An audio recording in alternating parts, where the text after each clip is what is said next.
श्रीमन्तं मुक्तिभर्तारं वृषभं वृषनायकं धर्मतीर्थकरं ज्येष्ठं वंदे नंत गुणार्णव। पंचपरमेष्ठी भगवान की, अहिंसामय विश्व धर्म की, सिद्धांत शास्त्र की, परम पूज्य आचार्य भगवान सकल कीर्ति महामुनिराज की, चारित्र चक्रवर्ती प्रथमाचार्य शांति सागर जी महाराज की, संत शिरोमणि आचार्य गुरुवर विद्यासागर जी महाराज की, मम दीक्षा गुरु प्रातस्मरणी शांत मूर्ति वासल रत्नागर आचार्य गुरुवर सन्मति सागर जी महाराज की, 3,9 करोड़ महामणि राजों की आज के आनंद की।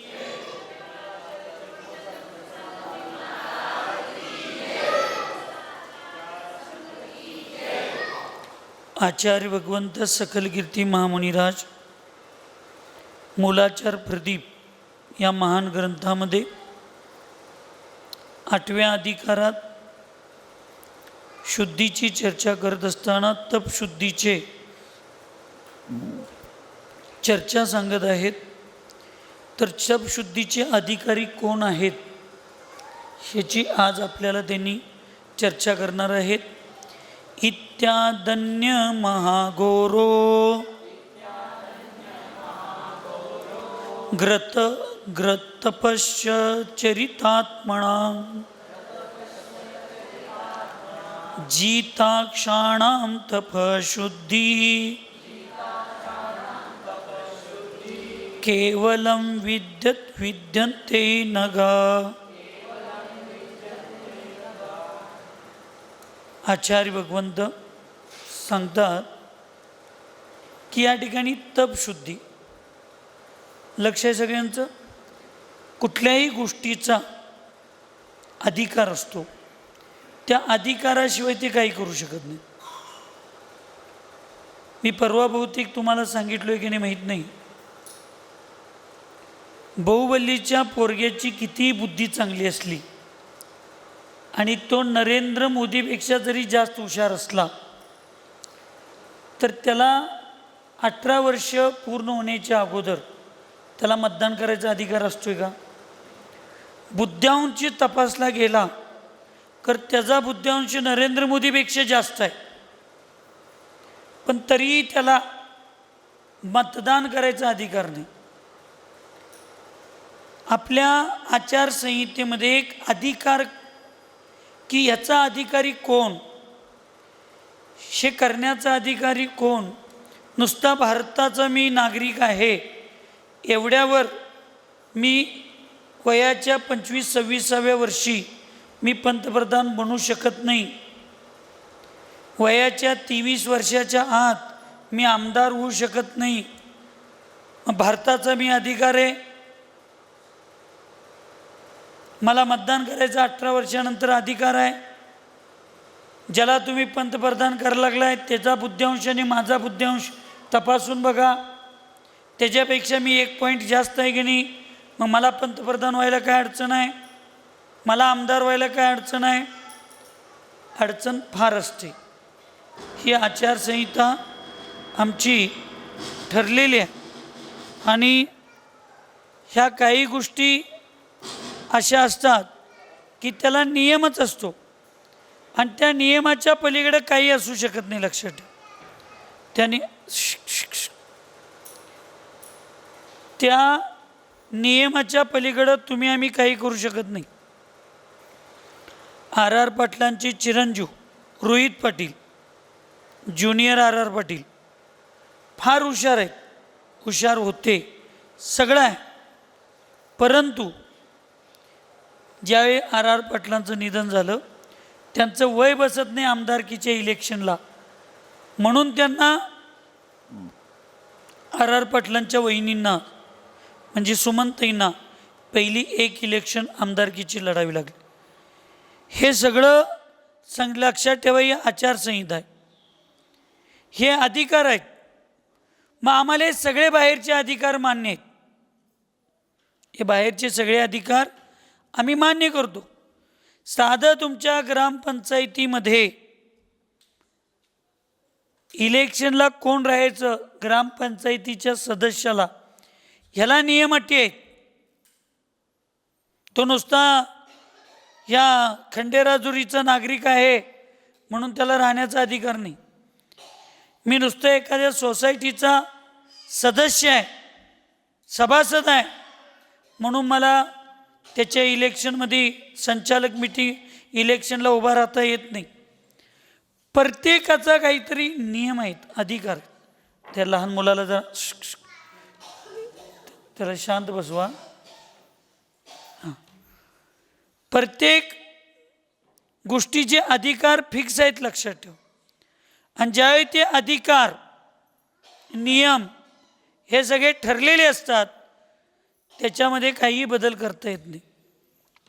तसं आचार्याने सांगितलं तपशुद्धी करणारे सुद्धा सगळे महामुनिराज असत नाहीत, त्यांना सुद्धा काही कंडिशन आहेत. त्याच्यामध्ये ती क्षमता असली पाहिजे, त्याच्यामध्ये शारीरिक क्षमता असली पाहिजे, त्याच्यामध्ये ती मानसिक क्षमता असली पाहिजे, त्याच्यामध्ये ते धैर्य असलं पाहिजे, त्याच्यामध्ये या सगळ्या गोष्टी असणं गरजेचं आहे. तुम्हाला काही लोकांना काय वाटतंय, नियम फक्त आमच्यापुरतंच आहेत. नियम तुमच्यापुरतं नाहीत. ह्या समोशन विधानाच्या सवालामध्ये भाग घेण्याचे नियम हे फक्त आपल्या गाव, तुमचं गाव, दुसरं गाव काही संबंध नाही. इथं फक्त संबंध असतो तो धर्म, आगम, शास्त्र, आणि ते प्रत्येक गावात एकच असतं, प्रत्येक भागात एकच असतं. आता कोण स्वार्थासाठी त्याच्यात बदल करत असतील, कोणते साधू लोकांची मनं धरण्यासाठी आणि स्वतःचा स्वार्थ सिद्ध करण्यासाठी, तर ते मला माहीत नाही. पण जे आगमाच्या विरुद्ध जातात त्याचं फळ त्यांना भोगावं नियमानं लागत असतं. म्हणून हे काही नियम अटी आहेत, हा तयार करणारा मी नव्हे. तुमच्या इलेक्शनला निवडणूक अधिकारी असतो, तो नियम अटी तयार करत नाही. निवडणूक अधिकारी म्हणून जिल्हाधिकारी, उपजिल्हाधिकारी, प्रांताधिकारी असतात, त्यांनी नियम अटी लावत नाहीत. हे नियम अटी आचारसंहितेमध्ये पहिल्यापासून आहेत, ते आपल्याला सगळ्यांना मान्य करावं लागतं. तसं इथं साधना करण्यासाठी सुद्धा प्रत्येक मुनी मोक्षाला जात नाही. मुनी झाल्याशिवाय मोक्ष मिळत नाही, पण प्रत्येक मुनी मोक्षाला जात नाही. मोक्षाला जाण्यासाठी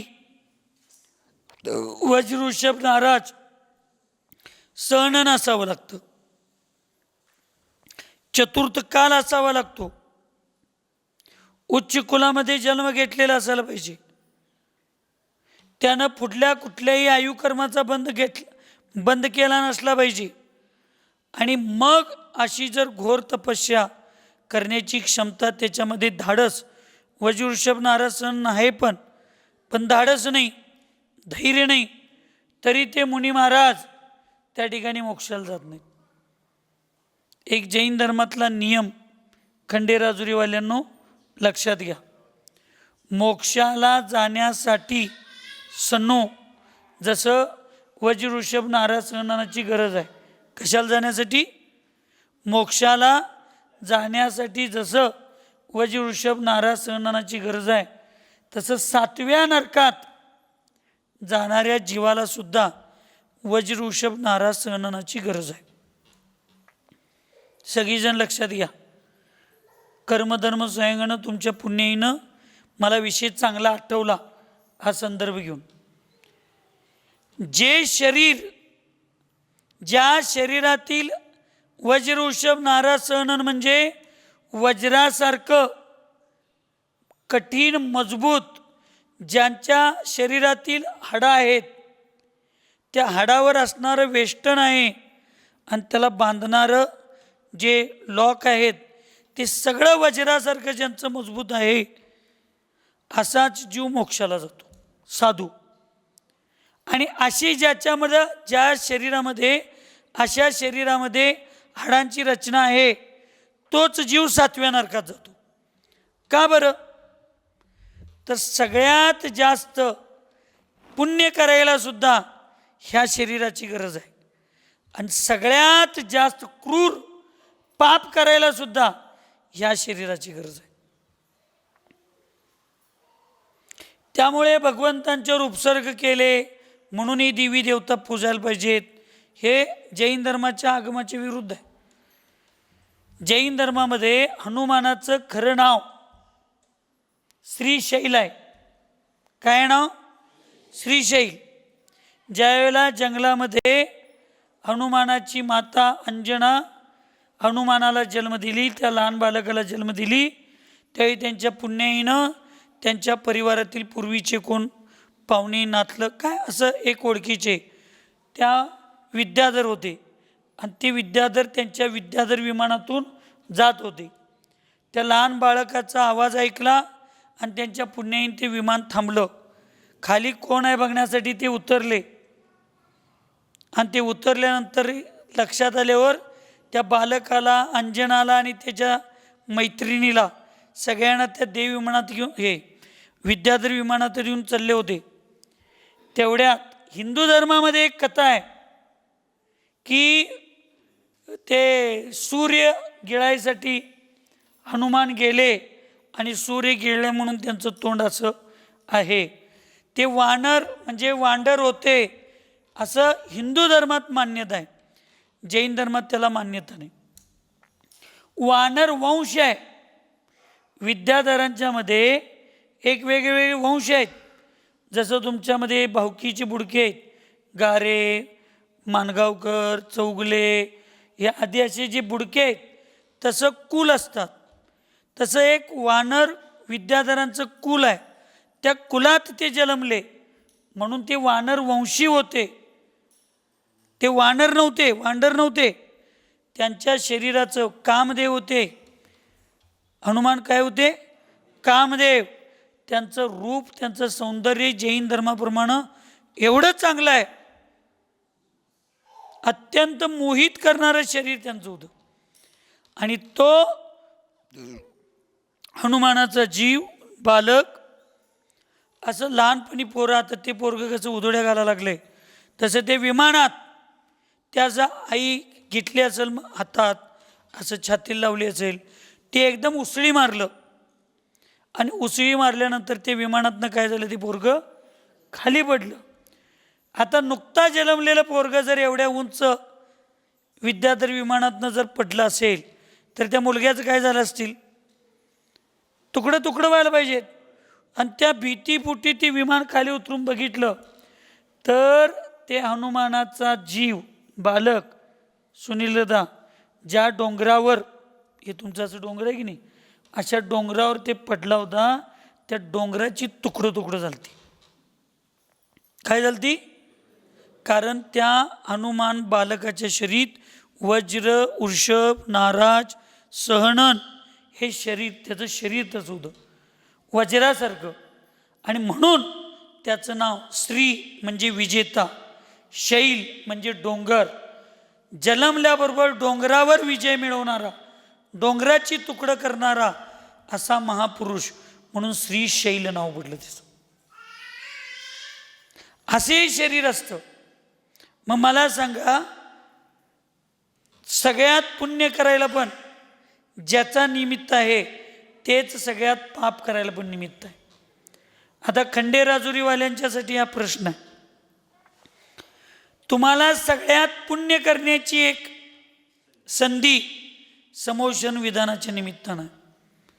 तुम्ही तुमचं तन म्हणजे शरीर, मन म्हणजे विचार, धन म्हणजे पैसा आणि वेळ जेवढी लोक ह्याच्यात लावतील तेवढं पुण्य मिळवायला पण तुम्हाला ह्याच्यातच वेळ आहे. आणि जेवढं याच्यापासून लांब राहण्यासाठी तुमचं तन, मन, धन आणि विचार, वेळ तुम्ही या धर्मकार्यापासून लांब राहायला लागचिला तेवढं तुम्ही दुर्गतीला जाणार. दोन्ही कारणं तुमच्या हातात आहेत. कोण करते बघूया. आता उद्या परवा दिवशी, उद्या सवाल झाल्यानंतर परवा दिवशी सवाल झाल्यानंतर संध्याकाळी मीटिंग आहे. वेगवेगळे विभाग पडायचे आहेत. कोण घेते घेऊ दे. आम्ही नुसता कपडे घालून मिरवणार आहे. आम्ही काय जेवण विभाग घेणार नाही, आम्ही कुठलंही काम करणार नाही. राहू दे, तुझ्याशिवाय काय पूजा व्हायची राहणार नाही.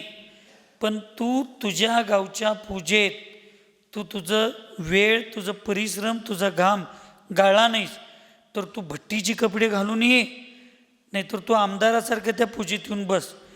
तुम्हाला खंडेराजुरीवाल्यांना त्या विधानात अशी कपडे घालून येऊन मिजाजकी जरी मारला तर तुम्हाला पापच लागणार आहे. लिहून ठेवाय, पापच लागणार आहे. आणि एखाद्याने एक जबाबदारी घेतला, परवा दिवशी कार्यक्रम, भरतू लगेच उठला मी जबाबदारी घेतो. आणि एक कोण भरतूवर ते दादा होतं, त्यांचं नाव काय मला माहीत नाही, कोण, हां सतपाल चौगले, ही दोघंच उठली. परवा दिवशीचे जेवण विभाग गेला, मीटिंगमध्ये 50 जण होती. मग नंतर गुंडू बिंडू म्हटले महाराज आम्ही ती विभाग सांभाळतो, करते इकडच्यांनी कोणतरी घेऊ देत. 50 लोकांच्या मध्ये 2-4 लोकांनाच वाटलं आम्हाला तिकडं जेवण विभाग सांभाळायचा आहे. त्या लोकांना, पूजेमध्ये काम करणाऱ्यांना 1 मिनिट जरी इकडं मंडपात यायला नाही मिळालं, काय सांगायला लागलो मी, 1 मिनिट जरी मंडपात यायला नाही मिळालं, कुठलीही पूजा बघायला त्यांना मिळाली नाही, तरी सुद्धा त्यांनी जेवण विभागात बसून 100% पुण्य मिळवणार. ते स्वर्गाला जाऊन भविष्यातले मोक्षाचे दावेदार असणार. पण एकदा कोण कसं करतोय करू द्यात, आम्ही नुसता शाहू महाराजून फिरायचं असं म्हणून मंडपात इकडे तिकडे फिरणारी जी मजा बघायला येणारी जी खंडेराजुरीतली लोक असणार आहेत, जबाबदारी न घेता मिजाजकी मारायचा प्रयत्न करणारे असल्यांना तिथं मंडपात 24 तास बसून सुद्धा त्यांना पापच लागणार आहे. कारण ते धर्म करायला आले नाहीत, ते स्वतःचा मोठेपणा करायला आले. म्हणजे ही पूजा तुमच्याजवळ असणारा पैसा तुम्हाला स्वर्गाला न्यायला पण निमित्त ठरणार आहे. आणि तुमच्याकडे सगळं असून तुम्ही जर उपयोग त्याचा इथं नाही केला तर तो पैसा, तो मनुष्य जन्म, ही गती, हे शरीर तुम्हाला दुर्गतीला जायला सुद्धा निमित्त ठरणार. भरत चक्रवर्तींनी आपला पैसा, आपलं धन, आपली संपत्ती भगवंतांची मंदिरं, भगवंतांच्या मूर्त्या आणि सगळ्या लोकांच्या उपकारासाठी लावलं. ते मोक्षाला गेले. रावणानं आपली संपत्ती लंका सोन्याची करण्यासाठी केली, तो नरकाला गेला. आजचा पुढारी पेपर वाचा, शेवटच्या 2ऱ्या किंवा 3ऱ्या पानावर आहे, मेल्यानंतर अंतिम संस्कार करण्यासाठी जास्तीत जास्त खर्च करणाऱ्या 6 लोकांची नावं आली. त्याच्यात जगज्जेत्या सिकंदर याची $6,000 मिलियन, काय $600 मिलियन, 600 असेल, $600 मिलियन त्यावेळेला खर्च केले ते. म्हणून सिकंदर कोणाच्या लक्षात आहे आत्ता, आहे का लक्षात? त्याच्यानंतर ती परवा राणी कोणतं असं एक, त्यांचं $400 मिलियन, म्हणजे आता ते किती आहे मला काही माहीत नाही, पण हा कोट्यावधी, शेकडो कोट्यावधी रुपयांची संख्या आहे. असं करत करत करत काय तर शेवटचा आकडा 70 काय 72 मिलियन एवढं नुसतं अंतिम संस्कार. त्याला सोन्याची गाडी, त्याला सोन्याची घोडं, ते वडायला ती पिठी सोन्याची, असं असं करून किती जणांच्या लक्षात आहेत ही लोक सांगा बघूया, किती जणांच्या लक्षात आहेत? ही लोक लक्षात राहिली नाहीत. मरताना कोट्यावधी रुपये जाळायसाठी खर्च करणारी तुम्ही कुठं लक्षात राहणार आहे? 55 मन लाकडं घेऊन तुम्ही जाळायला जाणार, तुम्हाला कोण लक्षात ठेवणार आहे? पण आज तुमच्या गावात गेली पूजा किती तारखेपासून, किती सालाला झाल्या? 2006ला. आज 26 आहे, 20 वर्ष झाली. 20 वर्षामध्ये खंडेराजुरीतली किती माणसं मेली, किती झाली?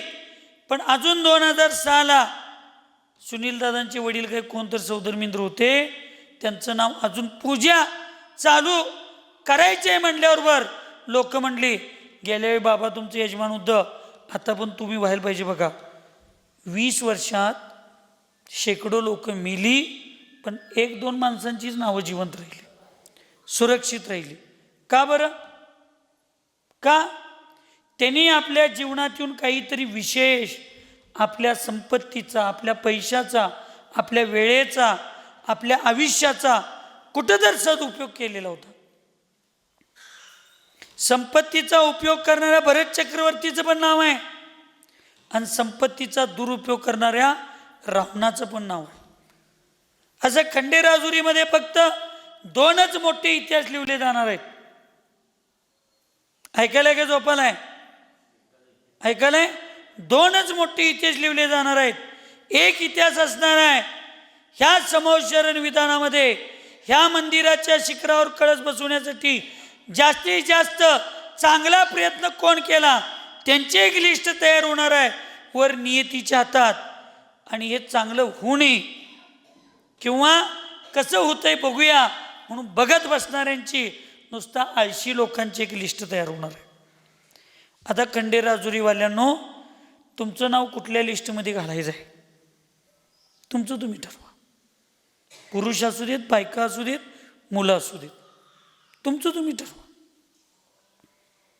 कोण याच्यात पैसा लावलाय, कोण याच्यात धन लावलं नाही, कोण आपल्या शक्तीपेक्षा जास्त उपयोग करून आपल्या आयुष्याला एक सार्थक करण्याचा प्रयत्न केलाय आणि कोण शक्ती असून सुद्धा याच्यात भाग घेतला नाही. सगळं तुम्ही आम्हाला कितीही खोटं बोला, जैन धर्मात कर्मा पुढं आणि हिंदू धर्मात ब्रह्मदेव जो वही आणि पेन घेऊन हिशोब करायला स्वर्गात बसलाय असं म्हणतात, त्या ब्रह्मदेवा पुढं तुम्ही काहीही खोटं बोलू शकत नाही, लक्षात ठेवा. म्हणून जो अधिकार असतो तो अधिकार केवळ मुनी झालाय म्हणून मोक्षाला जाण्याचा अधिकार नाही, केवळ साधू झाल्यात म्हणून घोर तपस्या करण्याचा अधिकार नाही. त्याला शरीराची क्षमता आणि मनाची विशुद्धी, आत्म्याची विशुद्धी तेवढी असावी लागते.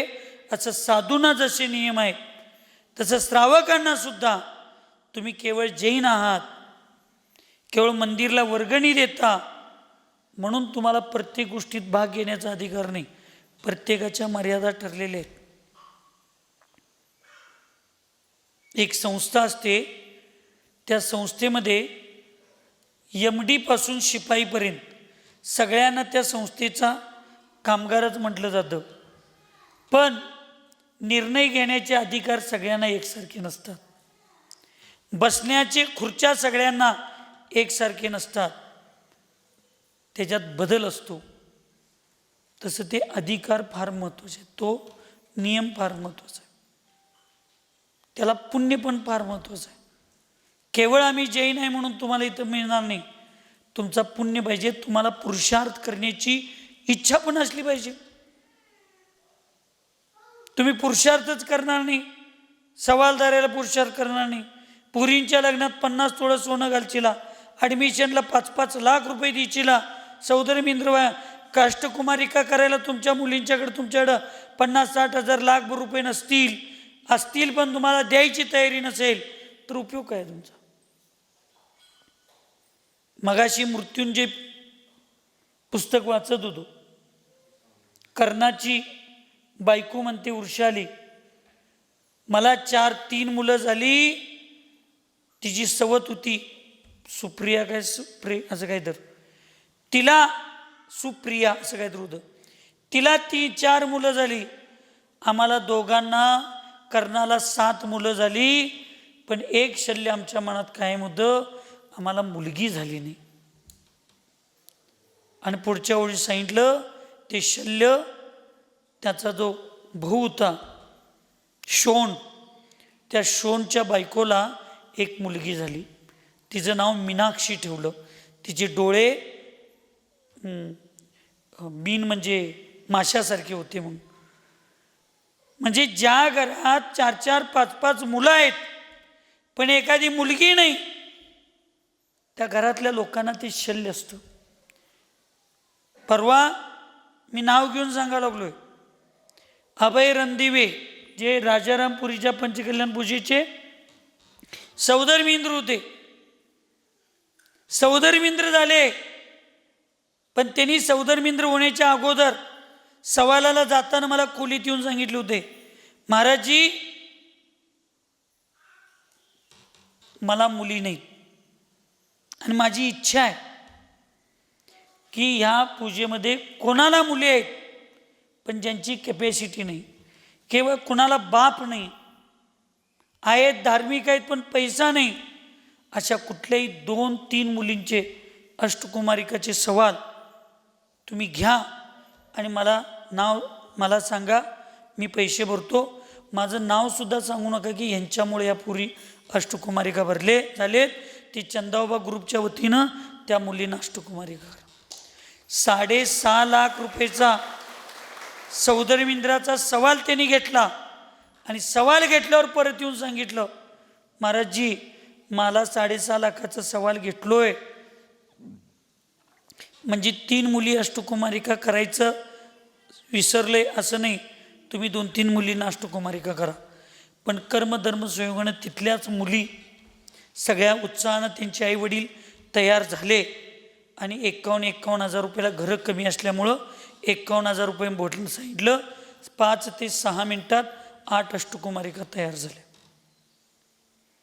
म्हणजे ज्यांना मुली नाहीत त्यांना माझी मुलगी पंचकल्याण पूजेत असती तर मी अष्टकुमारिका केलो असतो असं म्हणून रडा लागलेत.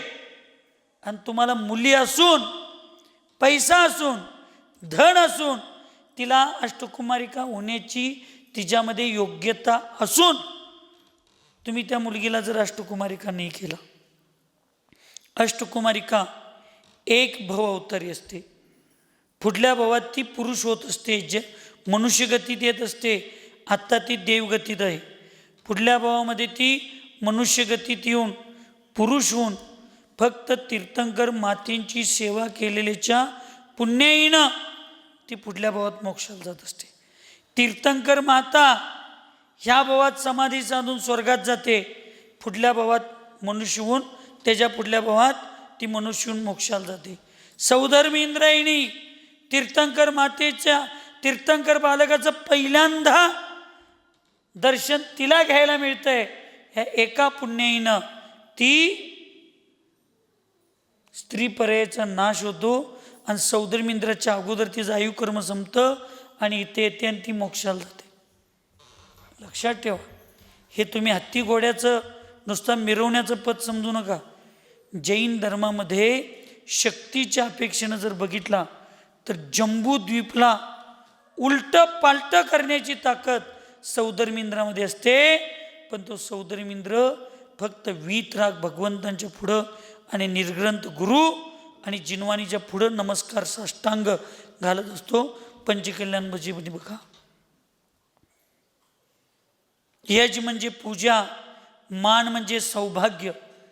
ह्या पूजेचं सर्वात श्रेष्ठ सौभाग्य, मोठं सौभाग्य प्राप्त करण्याचे पद आहे. समूह शरणामध्ये जिथं भगवंतांच्या 3 कटणी जमतात आणि 12 सभेसाठी जागा असते, तिथं समूह शरणात उंचावर समूह शरणात बसून त्या सौधर्मिंद्राला आणि त्या सौधर्मिंद्रायणीला पूर्ण पूजा करायला मिळणार.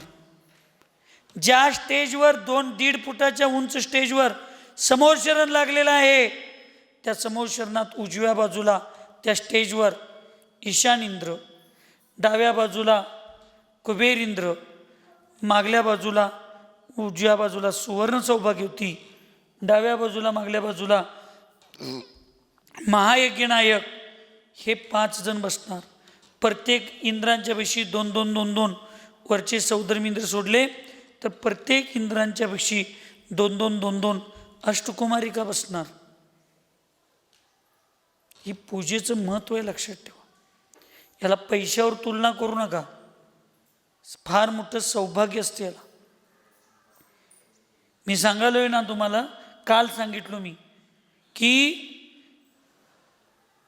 वनकुद्रे काकी रेखा वनकुद्रे USA मध्ये मुलगीपाशी गेल्यात कामानिमित्त. शिखर त्यांनी दिलं, कळस त्यांनी दिला. त्या राजारामपुरीच्या पूजेमध्ये त्या मंदिरामध्ये 20-25 लाख रुपये खर्चले. ध्वजा बसवायला 2.5 लाखाचा सवाल त्यांनीच धरला. त्यांनी USA त्यांनी सांगितलं कुठल्याही प्रतिमाधारी व्यक्तींच्याकडनं महाराजजी आचारशी तुम्ही बसवून घ्या, आम्हाला बसवलेलाचा आनंद आहे. परदेशात राहून 2.5 लाख दान देऊन दुसऱ्यांच्या हस्ते बसवण्याचा आनंद त्यांना जर एवढा येत असेल, त्यांना धर्म कळला. आणि तुम्ही इथं असून तुमची योग्यता असून तुम्ही सवाल न धरता जर ते पद तुमच्या पदरात नाही पाडून घेतला तर मग किती दुर्भाग्य आपलं. आणि सर्वसामान्य कुटुंबात जन्मून रात्रंदिवस कष्ट करून एखाद्या गरिबालाच हे जर पुण्य मिळालं तर पैसेवाल्यानं तुमचं दुर्भाग्य किती, त्या गरिबाचं पुण्य किती. म्हणून केवळ पैशाच्या जीवावर हे पद मिळत नसतं, तर त्याला पुण्याचा सुद्धा भाग असावा लागतो. तसं इथं आचार्यांनी सांगितलं नुसता दिगंबर मुद्रा धारण केली म्हणजे तपशुद्धी होत नाही. ती तपशुद्धी करण्यासाठी इथं आचार्यांनी सांगितलं बघा, जो मुनिराज इनके सिवाय और भी महाघोर तप और उग्र तपस्या को धारण करते हैं तथा समस्त इंद्रियों को जीतते हैं, उन्हीं मुनियों के पाप रहित निर्दोष तप शुद्धि होती है. जे मुनिराज याच्या पूर्वी सांगितलेले पूर्ण आचरण करून जे महाघोर अत्यंत घोर तपस्या करतात, सगळ्या इंद्रियांच्यावर विजय मिळवतात आणि पापानं रहित होतात, तेच निर्दोष मुनी या तपाची शुद्धी करतात. केवळ मुनी झाले म्हणून त्यांना मोक्ष मिळत नाही. तसं केवळ तुम्ही खंडेर राजुरीचे सदस्य आहात, श्रावक आहात म्हणून तुम्हाला सवाल मिळणार नाही. त्या नियमात बसायला पाहिजे. नियम दिले त्या नियमात बसत असाल तर पैसे खर्चायला धाडस पाहिजे. पैसे खर्चायच्या धाडसाबरोबर पुरुषार्थ पाहिजे. आणि सगळं असलं तरी मागलं साठवलेलं पुण्य असायला पाहिजे, भाग्य असायला पाहिजे. सौभाग्याशिवाय काही होत नाही. लक्षात ठेवा. तुमची अवस्था कशी झाली, नावावर जगायची सवय लागली तुम्हाला. ते हिंदू धर्मात एक ठिकाणी पद्धत आहे बघा, ह्या पूजेचा मान ह्याला, म्हणजे गावची यात्रा असली, गावात काहीतरी असते, कुठं काय असते की त्याच्यात ह्या घराला मान. आजा पंजा समाजातला प्रतिष्ठित असतो, दान धर्म न्यायप्रवीण असतो, त्याला एक 50-100 वर्षापूर्वी मान दिलेला असतो समाजानं. आता हे नातू पंतू गावात दुसऱ्याच्या शेतात जाऊन काम करतात, पण मान त्या घराण्याला. का बरं मान? तशी तुम्हाला फुकट जगायची सवय लागली. जेवायला आधी, झोपायला मधी, कामाला हे संपलं. आता कधीच नाही. कधीचा विषय गेला, कामाला कधीच नाही. अशा माणसांचा बोलबाला जास्त आहे. बरोबर आहे का सूरज? का चुकीचं आहे? बरोबर आहे ना? हां, पहिला काम करणार सगळं तुम्हाला ते टी व्हीवर तेच दिसते ना. 100 धावा काढणारा विराट कोहली दिसत नाही. शेवटला येऊन 1 सिक्स मारला, हे धोनीनं मॅच जिंकवली.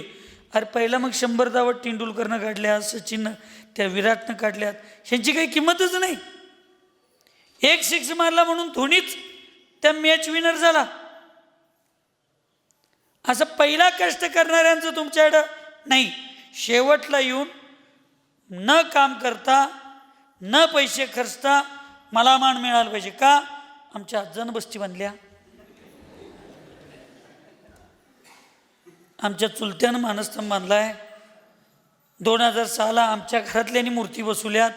अरे आजानं एवढं केलंय, बापानं डोंगरा एवढं केलाय, तू बुट्टीभर तर काहीतरी कर की. करायचं नाही चिमटभर, आणि मान पाहिजे मला डोंगरभर. कसं मिळणार सांगा बघूया? खरं आहे का खोटं आहे? असं खंडेराजुरीत नव्हतं, जनरली बाहेर सगळ्या भारतात अशी एक व्यवस्था चालू आहे. नाही, तुमच्याकडं सगळं आहे पण तुमचं पुण्य नसेल तरी तुम्हाला मिळणार नाही. तुमच्याकडं काय नाही, तुमच्याकडं पुण्य आणि पुरुषार्थ आहे तर तुमच्याकडे जेवढं आहे तेवढ्यात तुम्हाला सौभाग्य मिळेल.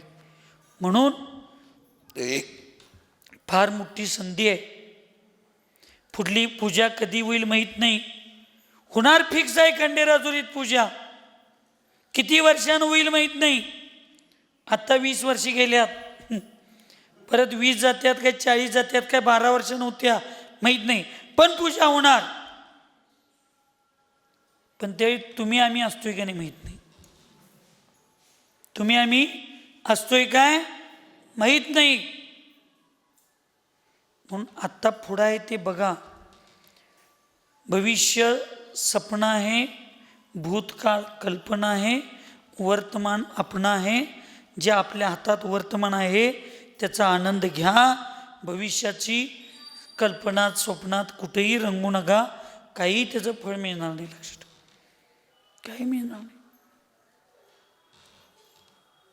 श्रावणी काय नाव मैशाची पोरगी ती श्रावणी. परवा पहिली अष्टकुमारिका झाली राजारामपुरीत. ते आता शाळा शिकायला ह्याला आहे रामटेक नव सांगानेरला आहे. आता आमच्या मैशाळात लवकर पूजा होईल काही नाही माहीत नाही. झाली तर तोपर्यंत पोरगी लग्नाची पोरगी आपण पुढं द्यायचं आहे म्हटले. आणि त्या राजारामपुरीमध्ये येऊन श्रावणी ठिकणे हिनं मैशाळातनं तिचे आई वडील राजारामपुरीत येऊन सांगून गेले, महाराजजी किती पण सवाल जाऊ दे, आमच्या पोरगीचं सवाल धरा आणि तुमच्याच सानिध्यात तिला एकदा अष्टकुमारिका झालेलं मला बघायचं आहे. का सांगा बरं, काय वाटते तुम्हाला? पुरींच्या आई वडिलांनो खंडेराजुरीतल्या तिची जी आई होती, तिची आई लग्नाच्या अगोदर मी ज्यावेळेला उत्तम सागर महाराजींच्या बरोबर आलासमध्ये होतो, चातुर्मासला आणि सिद्धचक्र विधान होतं, आणि त्यावेळी तिची परिस्थिती एवढी तिथं आज्जाबशी होती, तिला अष्टकुमारिका व्हायला मिळालं नाही. आणि मी ब्रह्मचारी असताना तिथे विधान घेताना एवढं छान घेतलं होतं. आता तर ती सगळीकडे बघते.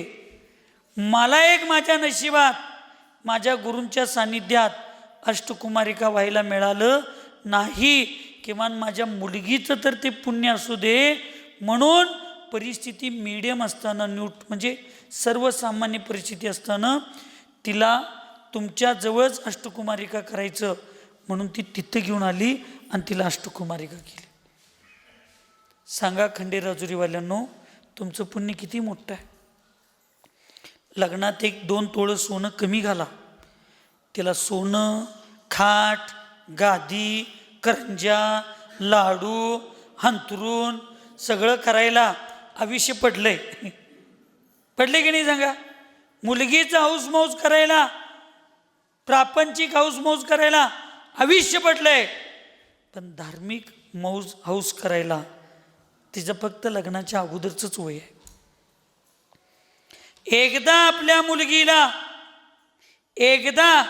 लग्नाच्या अगोदर अष्टकुमारिका करणं आणि आपल्या बोटाला हाताला धरून एकदा सिद्धक्षेत्राची यात्रा घडवणं, हे ज्याला जमलं तेच आई वडील आपल्या मुलांच्या बाबतीत मुलींच्या बाबतीत. बाकीचे व्यापारी आहेत, लक्षात ठेवा. मुलींच्या शिक्षणासाठी लाखो रुपये तुम्ही लावालाय, पण मुलींच्या धर्मासाठी लावायला तुमच्याकडं हजारो रुपये नसतील तर तुम्ही आईबाप नव्हे, तुम्ही व्यापारी आहात. असं मी म्हणत नाही, असं शास्त्र सांगतं. काय करणार आहे अंगावर? 10-10, 20-20 तोळं सोनं आहे तुमच्या प्रत्येकाकडं. काही जणांच्याकडं नसतील, 2-4-5. काय करणार आहे? जाता जाता कोण गळ्यातनं तोडून नेलं, कान तोडून नेलं. सोनंच नुसतं नेत नाही दादा, कान पण संकट घेऊन जातात. असं मी लहानपणी ऐकलं होतं. नांदऱ्यात ती पाटली निघणा, ती वेरळा नदीकडं जुन्या वचगड्या रोडला कोणतरी गेलते बायका धुणं धुवायला पाटल्या घेऊन घालायचं काय काम होतं, पण घालून गेलती ती. आणि ती निघणं म्हणताना हात तोडून पाटल्याकडून घेऊन गेलं. चूक करायची वेळ नाही. आज तुम्ही त्यांच्यावर चूक करायला लागलाय आणि 5 वर्षानं तुमच्यावर कोणतं चूक करू नये याच्यासाठी सांगायला लागलोय. आत्ताच गुपचूप पैसे द्या, सवाल धरा, दान करा, नाहीतर मग तुमच्या पण घरात काय पाली कमी नाही. आणि घरात पाल नसली तरी गावात काय पाली 2 पायाच्या. तुमच्या नावावर पण चूक करत फिरणारच आहे. म्हणून फार मोठी संधी आहे, त्या संधीचा फायदा घ्या. म्हणून मुनी महाराजांना मनावर इंद्रियांच्यावर विजय मिळवून पापरहित निर्दोष झाल्यानंतर त्या ठिकाणी तपशुद्धी होते. तुम्ही परिग्रहानं रहित तर होणार नाही. तुम्ही श्रावक आहे, संपूर्ण परिग्रहाचा तर त्याग करणार नाही तुम्ही, पण त्यातल्या थोड्या परिग्रहाचा त्याग केला तरी तुमच्या आत्म्याचं कल्याण होण्याचे निमित्त आहे. मला सांगा अध्यक्षबाई, आत्ता कोण पण असू दे अध्यक्ष, मला काही नाही. मी आलतो पहिल्यांदा तेव्हा तुम्ही अध्यक्ष होता. मला सांगा, घरात कधी ओटी भरलाय पाहुण्यांची? घरात बस्तीतलं विचारलो नाही मी. घरात पाहुणे येतात का नाही? आज आलतंय की नंदा? स्वतः नांदत नाही, दुसऱ्याला नांदू देत नाही, त्याला ननंद म्हणायचं. सूचना नको, सूचना नको. सून कुणाला म्हणायचं? सूचना नको. बास की आता किती काम करू अशी म्हणणारी कोण? सून. बोला की. सून. सारखी सूचना देते ती कोण? सासू. आणि स्वतः नांदत नाही, भाऊजांच्या संसारात नांदून देत नाही, त्याला काय म्हणायचं? नंद. विनोदात सांगायला फ्री. पाहुणं कोण येतात की नाही? वटी भरताय की नाही? कसं भरताय? म्हणजे आता पुडीत घालून भरायची पद्धत आहे तसं भरताय काय? असं हातानं भरताय? हातानं भरताय ना, म्हणूनच तुम्ही गारायचं बघा. म्हणजे समाधान यायचा. त्याला पद्धत आहे. ही जी हातानं भरण्याची पद्धत आहे ना, ही संस्कृती आहे. पुडीत घालतायचा, कंट्रोलचं गहू पाकडून शिल्लक राहिलेलं त्याच्यात घालायचं. पाकडून ते पण चांगलं घालत नाही जा. ती पाहुणी पण तुमच्यापेक्षा हुशार असत्या. ती तशीच पुडी ठेवत्या, ते ब्लाऊज बी तसंच ठेवत्या, आणि तुम्ही 6 महिन्यानं जाताय तेव्हा तेच तुम्हाला घालत्या. तुम्हाला खंडेराजुरीवाल्यानं काय वाटलं? हे तुम्हीच लई छान आहे. तुम्ही गुंडीवाडीच्या अलीकडे शान आहे जा. तुमची पाहुणं आम्ही सगळं भारत फिरून शानं चालू आहे, त्यामुळे तुमच्यापेक्षा जास्त कळते. फक्त आम्ही दाखवून देत नाही, आम्हाला लई कळतंय ते. बरोबर आहे की नाही? ओटी भरताय तुम्ही. समजा तुम्ही चांगल्या पाहुणीनं ओटी भरला आणि त्या पाहुणीनं एक 5 बोटात असं मावते एवढं जर गहू तुमच्या ओट्यामध्ये, तुमच्या पदरामध्ये, तुमच्या सुपामध्ये, तुमच्या त्या बुट्टीमध्ये परत नाही घातली, तुम्हाला चांगलं वाटते? खरं सांगा. का तुमच्या घरात गहू नाही? पोतभर आहे ना, मग तिच्या 5 गव्हानं काय होणार होतं? काय होणार होतं तुम्हाला? पण त्याचा मान आहे. तुम्ही तिच्या पदरामध्ये ओटी, ही सगळी पद्धत चुकीची आहे. बायकांनो, तुम्हाला काय काय शिकवायची पाळी आम्हाला महाराजांना हेच कळणार. ते साडी घाण होत्या म्हणून आता नॅपकिन हातरून त्याच्यावर ओटी भरताय. नाही, पदरामध्ये ओटी घ्यायला पाहिजे. आता साडीला पदर पण नाही आणि काठ पण नाही, असली साडी नेसतायचा. काठ पदराची साडी सौभाग्यवतीचं लक्षण आहे. आजपासून 40 वर्षापूर्वी, 50 वर्षापूर्वी लांब न कळत होतं ही महिला विधवा आहे काय सधवा आहे. तिच्या कपाळावर आणि गळ्यात मंगळसूत्र बघायला लागत नव्हतं. आज काहीही कळत नाही. आज विधवा महिला पण टिकली लावा लागल्या. काय, मला कुणावर टीका करायचं नाही, संस्कृतीचा ऱ्हास कसा व्हायला लागला. आता त्या पदरात घ्यायचं राहिलं, आता नॅपकिनमध्ये घ्यायला चालू केलं. पदर हे सौभाग्यवतीचं लक्षण आहे. ऐकायला लागलंय? चारित्र्याचं लक्षण आहे.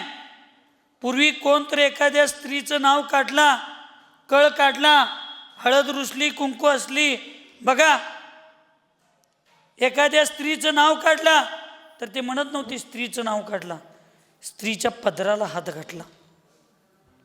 काय म्हणत होती लोक? स्त्रीच्या त्या बाईच्या पदराला हात घातला. पदराला हात घातला म्हणजे चारित्र्याला हात घातला. ते पतिव्रताचं लक्षण आहे. ते पदर ते चारित्र्याचं लक्षण आहे. आणि त्या पदरामध्ये गहू भरणं, ओटी भरणं म्हणजे तुझं सौभाग्य अखंड राहू दे, सुरक्षित राहू दे.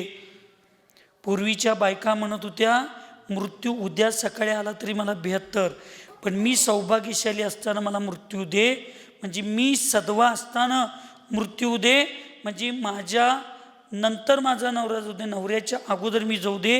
हे लोक भाव करत होते बायका.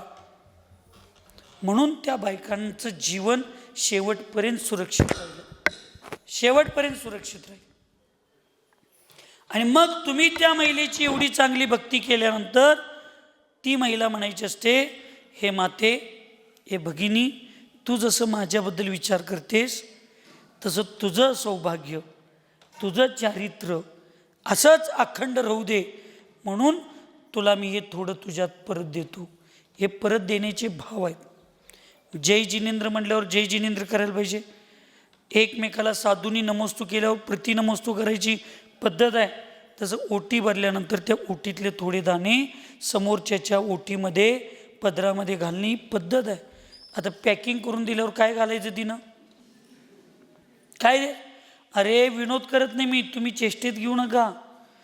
तुम्हाला नुसता बस्तीतला धर्म मी शिकवालो नाही, मी तुम्हाला घरात सुद्धा कसं जगायला पाहिजे त्याच्यामध्ये प्रेम करुणा होती. हे पॅकिंगमध्ये द्यायला याच्यात प्रेम नाही, करुणा नाही, भाव नाहीत, त्यामुळं सगळं बिघडतंय. मग जर एक महिला पाहुणी तुमच्या घरात आली, तुम्ही तिची ओटी भरला, तिनं 5 दाणं जर तुमच्या वटीत नाही टाकली, तुम्हाला एवढं वाईट वाटत आहे? तुम्हाला एक खंडेराजुरीसारखं गाव, पार्श्वनाथ भगवंतांचं मंदिर, दुसऱ्याच्या शेतात जाऊन राबायला लागणार नाही, घरात बसून तुम्हाला पोट भरून 2 वेळा खायला मिळेल, आणि आबरू झाकायला कपडे, आणि आराम घोरण्यासारखं झोपायला जागा, हे सगळं तुम्हाला मिळाले. हे पूर्वी धर्म केलाय म्हणून मिळाले का असंच मिळाले? कशामुळे मिळाले? धर्म केल्यामुळे मिळाले ना. मग हे सगळं तुम्हाला धर्म केल्यामुळं जर करोडो रुपयाची प्रॉपर्टी मिळत असेल तर त्या धर्मासाठी तुम्हाला लाखो रुपयाची प्रॉपर्टी, हजारो रुपयाची प्रॉपर्टी 4 दाणं परत द्यायला नको? द्यायला पाहिजेत काय नको? ज्या आई वडिलांनी करोडो रुपयाची संपत्ती तुम्हाला दिली, त्या म्हाताऱ्या आई वडिलांना आयुष्यात कधी धर्म करायला मिळाला नाही तुमच्या सुखासाठी. मरताना तर त्या आई वडिलांना एक आनंद द्यावा म्हणून त्या आई वडिलांच्यासाठी 2, 4, 5 लाखाचा सवाल घ्यायचं तुमच्यात भाव नाहीत. आणि त्याच आईबापांची करोडो रुपयाची शेती कशी घेतला? त्याच आईबापांची तुम्ही करोडो रुपयाची संपत्ती कशी घेतला? हे मुलांच्या हातात ज्यांच्या आहे त्यांनी तुम्ही आई वडिलांचा सन्मान करणं हे तुमचं कर्तव्य आहे. आणि अजून ज्या आई वडिलांच्या हातात अजून तुमची सत्ता केंद्र आहेत, त्या आई वडिलांनी लक्षात ठेवा, किती कंजूसपणा करा, किती रात्रंदिवस राहा, आणि धर्माला न देता किती करोडो रुपयाची संपत्ती तुम्ही मिळवून ठेवा, किती सुरेशता त्या पोरगं तुमचं प्रेम करू दे तुमच्यावर, किती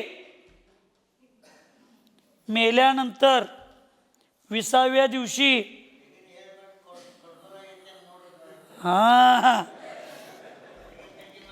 20-25व्या दिवशी तलाट्याकडे जातोय, ह्याच्यातलंच एक 10,000 तू घे, खरं माझ्या बाबाचं पहिलं नाव कमी कर आणि माझं नाव लाव. कागदावर सुद्धा तुमचं नाव तुमची पोरं ठेवणार नाहीत. त्याच्यापेक्षा हातात आहे तोरकाच एक 2-4 लाख खर्चा, आयुष्यभर देव समाजाच्या हृदयात तर तुमचं नाव कायमस्वरूपी राहिल्याशिवाय धर्मात राहणार नाही. ज्यांना देऊन कागदावर सुद्धा आपलं अस्तित्व ठेवणार नाहीत अशा लोकांना करोडो रुपये देत असताना आपल्या धर्माचं आणि आपल्या आत्म्याचं अस्तित्व टिकवण्यासाठी लाखो रुपयेचं सवाल दान धर्म करून आपल्या आत्म्याला परमात्मा बनवण्याचा मार्ग तुम्ही प्रशस्त करा. कारण ह्याच्याशिवाय दुसरं तुमच्या आमच्यासोबत काही येणार नाही. चिपाडाचं थाट, मांजर पाट, सुत्रीची गाठ आणि मशानाची वाट ही 4च गोष्टीत आमचं शेवट सत्य आहे. याच्या पलीकडं तुमच्या आमच्यासोबत काही येणार नाही. लाखो करोडो रुपयाची संपत्ती मिळवून जरी ठेवला तरी जास्तीत जास्त जाळायला एक 10-12 हजारची लाकडं, तिरडीले 500-1000 रुपये आणि लई मोठी प्रतिष्ठित व्यक्ती असला तर 12व्या दिवशी जेवण घालायला 1-2 लाख रुपये. म्हणजे तुमची आमची प्रॉपर्टी शेवट फक्त 1.5-2 लाखाचीच आहे. याच्यापेक्षा तुमच्या आमच्या उपयोगाला मेल्यानंतर काही येणार नाही. म्हणून धर्म कोई निरमा पाउडर नहीं, पहले इस्तेमाल करो और फिर विश्वास करो.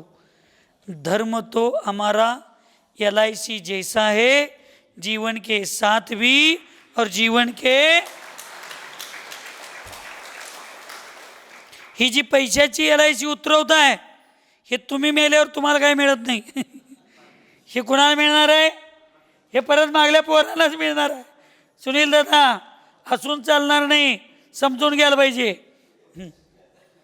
हसून घालवून चालणार नाही, समजून घ्यायला पाहिजे. तुम्ही उतरलेली पॉलिसी मेल्यावर कुणाला मिळणार आहे?